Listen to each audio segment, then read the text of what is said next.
If you are in 12th grade in India and you are thinking I want to study in the UK, but where do I even start? Then this video is for you. I'm going to walk you through everything, the education system, when to apply in the top university, and even what happens after you graduate. Hello everyone, welcome back to my channel Backpack Scholar by Sharath. I hope you guys are doing good.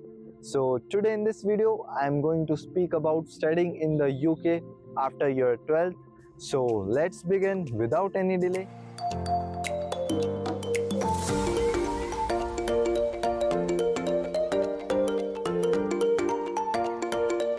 जब बात studying in abroad की होती है तो ज़्यादातर class 12 पास कर चुके students और उनके पेरेंट्स के दिमाग में कुछ कॉमन क्वेश्चन ज़रूर होते हैं, जैसे कौन सा कोर्स करे, किस फील्ड में स्कोप है, आगे जाके करियर कैसे बनेगा, स्कॉलरशिप मिलेगी या नहीं, अकोमोडेशन का क्या होगा। ये सब क्वेश्चंस जेन्युइन होते हैं और हर किसी के दिमाग में आते भी हैं। लेकिन दिक्कत तब होती है जब आपको एक अकोमोडेशन ढूंढना होता है और जो यूनिवर्सिटी के नियर बाय भी हो, एंड इसमें डिसीजन लेने में भी डिफ़िकल्टी होती है। मल्टीपल कंफ्यूजिंग चॉइस के बीच में एक ऐसा हाउसिंग प्लेटफॉर्म है जिसे हम हाउसिंग बुक ही नहीं बल्कि 24/7 फ्री असिस्टेंस भी ले सकते हैं। Amber student accommodation. Ember is a global platform that helps students find and book verified housing near universities in the UK, Australia, Ireland, USA, and many more countries. With 1 million plus beds listed across 800 plus cities, Ember makes the whole process simple, safe, and fast. You can compare prices, choose from shared apartments, studios, or in suites, and book online with just a few clicks. Plus, their 24/7 free assistance ensures you get support from search to move in. I am giving you the link in the description box below. Let's begin with the education system and intakes. In England, Wales, and Northern Ireland, undergraduate degree usually take 3 years. In Scotland, it's 4 years. You have got traditional degrees such as BA or BSc, medicine, and related degree which takes 5 to 6 years to complete. There are 3 main intakes that you should know about. September or October intake, which is the biggest intake and one of the most important intake that students aim for. Then there is January and February intake, which is perfect if you have missed the September deadline. Then comes the May intake, which is smaller and it is only for selective courses for certain universities. Now over to universities and rankings. When people think of UK universities, they often think of Cambridge, Oxford, Imperial College of London, UCL, and LSE. And yes, they are consistently in the global top rankings. But there are so many other excellent options like Manchester, Edinburgh, Warwick, King's College London, and there are some other very good options too. And then there are a lot of modern universities too, such as Hertfordshire, Damonfort, Coventry, Kingston, and Greenwich, which are massively popular among students. Each has its own strength, so it's worth researching which one fits in your course and career goals. Now let's head to programs. After your 12th, your main options are undergraduate degree in areas like science, arts, computer science, engineering, and commerce.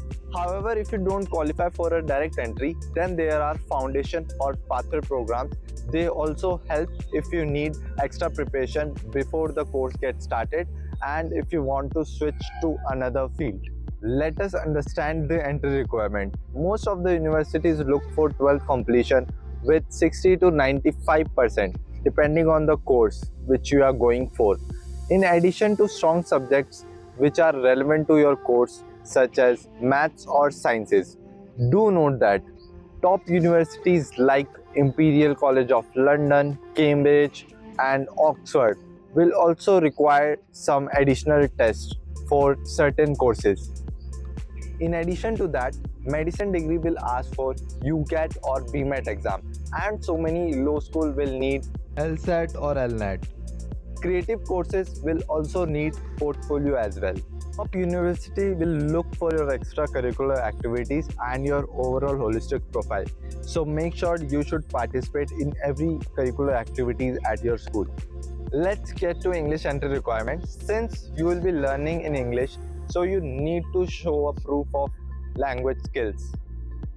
Common tests are IELTS academic with usually an overall score of 6 to 6.5 bands, TOEFL IBT of typically 80 to 90 or above, and PTE academic score of usually 56 to 61 or higher. Many universities now also accept Duolingo. Over to documents needed to apply.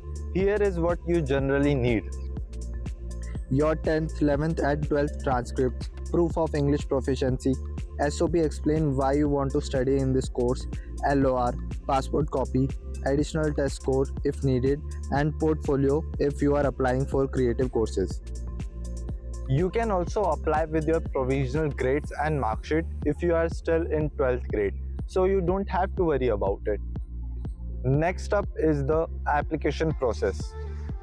So start with researching and shortlisting your universities based on your course location and budget, and gather all your documents early.